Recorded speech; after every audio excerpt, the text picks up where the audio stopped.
Jake Tanner had always dreamed of owning his own ranch. He had spent years working on various ranches, saving every penny he could. His hard work and determination finally paid off when he was able to buy an old, run-down ranch located on the outskirts of a small town. The land had seen better days, but Jake saw its potential.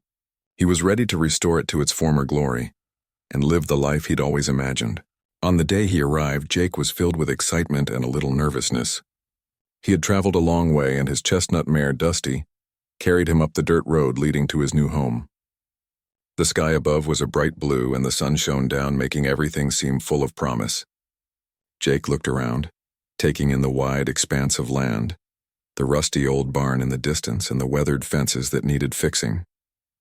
He could already picture the animals grazing peacefully, the crops growing strong, and the ranch bustling with life. As Jake rode toward the ranch's entrance, he noticed 3 women standing at the gate. Their expressions were serious, and they didn't seem particularly welcoming. The women were dressed in clothes that were unusual for the area, bright, flowing dresses that looked out of place in the dusty surroundings. Jake slowed Dusty, trying to figure out who they were and why they were standing in his way. The oldest of the 3 women, a tall and commanding figure with dark hair, stepped forward. She crossed her arms over her chest and looked Jake up and down, sizing him up. "Stop right there." "Who are you?" she demanded, her voice firm and unyielding. Jake was taken off guard by the woman's boldness. "I'm Jake Tanner," he said, dismounting from Dusty. "I'm the new owner of this ranch." He held out the papers for the deed to the property, showing them that he had the legal right to be there. The woman didn't immediately take the papers. Instead, she raised an eyebrow and looked at him skeptically. "New owner, huh? Well, that doesn't mean you can just waltz in here and take over." She motioned to the other 2 women who stood behind her, watching silently. "We've been here long before you came along." Jake frowned, trying to understand what she meant. "I don't want any trouble," he said. "I just want to fix up the ranch and make a living here." The woman, who seemed to be the leader of the group, shook her head. "This land isn't just some ranch. It's been in our family for generations," she said. "Our father owned this ranch before you, and there are things about this place you wouldn't understand." Jake felt a sense of confusion building in his mind. He had bought the ranch fair and square, but these women clearly had a deep connection to it. He was about to explain again that he had all the legal rights to the land when the woman interrupted him. "We're not going to let you just come here and take what doesn't belong to you. If you want to stay on this land, you'll have to prove you're worthy of it," she said. "We'll give you a chance, but you'd better be ready to prove yourself." Jake wasn't sure what she meant by proving himself, but he wasn't about to back down. He had worked hard for this moment, and he wasn't going to let anyone scare him off so easily. "What do I need to do?" he asked, his voice steady. He had dealt with difficult situations before, and he was confident that he could handle whatever was thrown his way.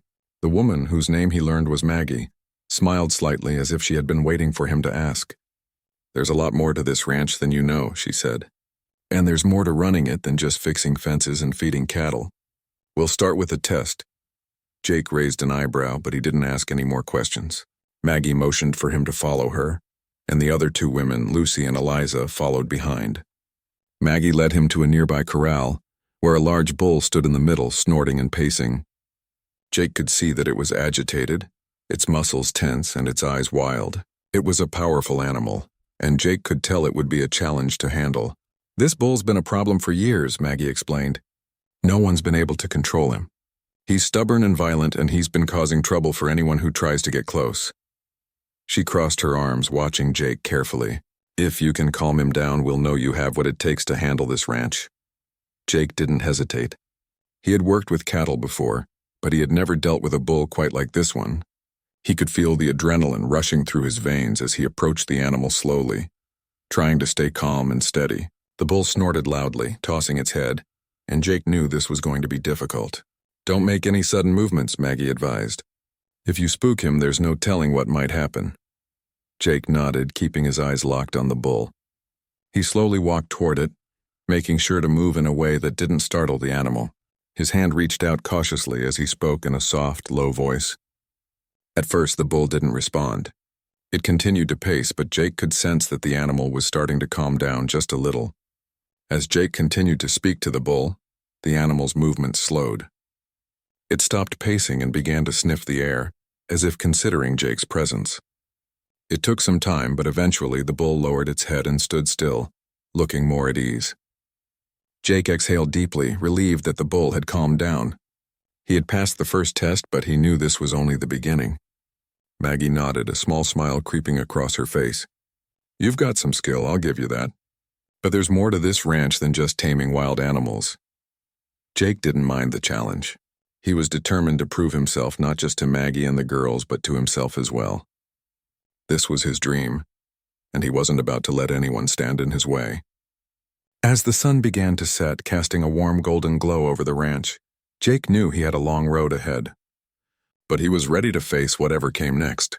The ranch was his now, and he was going to make it work no matter what. The next few days were full of challenges for Jake Tanner. After successfully calming the bull, he thought that the worst was behind him. However, Maggie, Lucy, and Eliza had other tests in mind. Tests that pushed Jake's patience, skills, and resilience to the limit. As the sun rose each morning, Jake knew that more was expected of him. But he didn't back down. He had come too far to turn back now. Maggie's next test for Jake was more about understanding the land itself.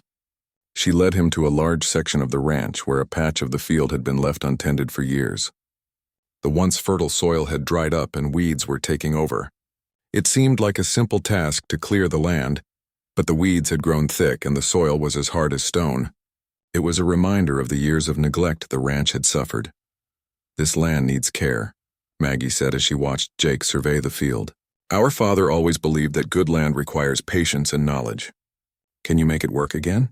Jake knelt down and grabbed a handful of the dry soil, feeling the cracks and dryness in his fingers. He didn't say anything at first.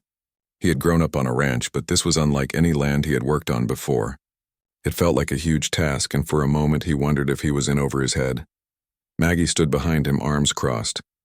Lucy and Eliza stood quietly off to the side, observing. The silence hung in the air as Jake thought about his next move. Then he decided he wasn't going to quit now. He had the skills, and more than that, he had the determination. The first thing Jake did was clear the weeds one by one using a simple hoe. It was grueling work. His hands ached.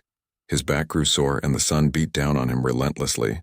But Jake worked steadily, pulling the weeds and tossing them aside. He knew that to make the land fertile again, he would need to break up the hard soil. As he worked, Maggie finally spoke. "It's not just about brute strength," she said. "You have to understand the land. You need to work with it, not against it." Jake paused for a moment, trying to take in her words. He had always worked hard, but he had never thought much about the deeper connection with the land.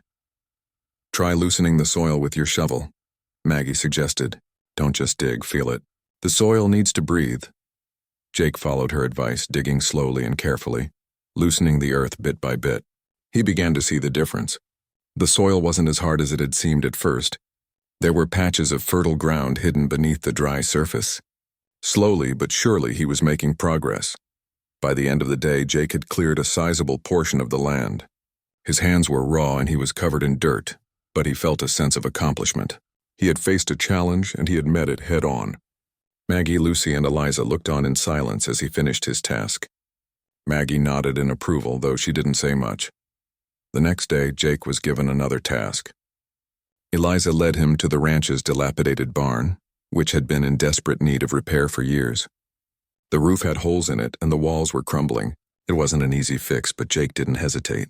He knew that he had to restore the barn if the ranch was ever going to thrive. "This is one of the most important structures on the ranch," Eliza explained, as Jake inspected the barn. "Without a solid place to keep the animals, we won't have a future here." Jake set to work, first assessing the damage and figuring out what needed to be done. He had no experience with large-scale construction, but he wasn't about to back down. The barn was the heart of the ranch, and if it could be fixed, the ranch could be fixed too.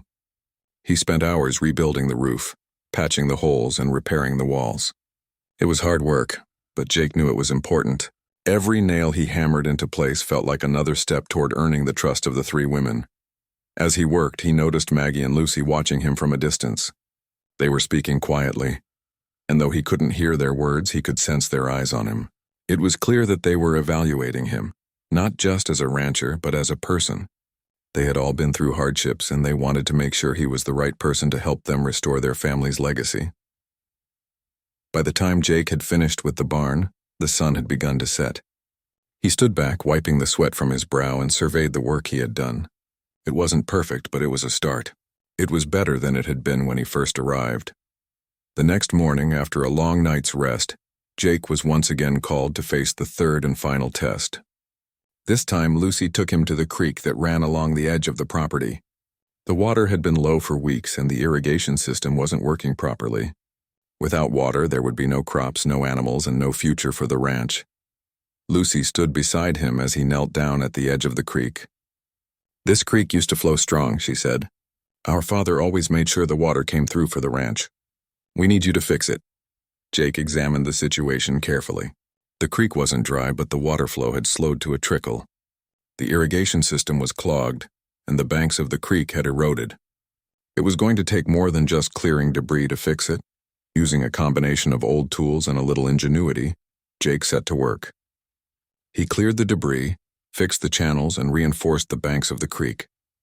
It was hard work and the sun was relentless, but by the time the afternoon rolled around, the water was flowing freely again. Lucy watched him, her arms folded, her expression unreadable. After a moment, she spoke. "You've done well," she said simply. "You've earned your place here." Jake felt a rush of relief wash over him. He had passed all of the tests. He had proven himself capable of handling the ranch, and he had earned the trust of the women who had guarded it for so long. As the days passed, Jake continued to work on the ranch. Slowly but surely, things began to improve. The land flourished, the animals were cared for, and the ranch started to come back to life. But more than that, Jake felt a sense of belonging. He wasn't just working for himself anymore. He was working for the future of the land and the women who had come to accept him. And, as Jake walked through the ranch one evening, the sun casting a warm glow over everything, he realized that this was more than just a job.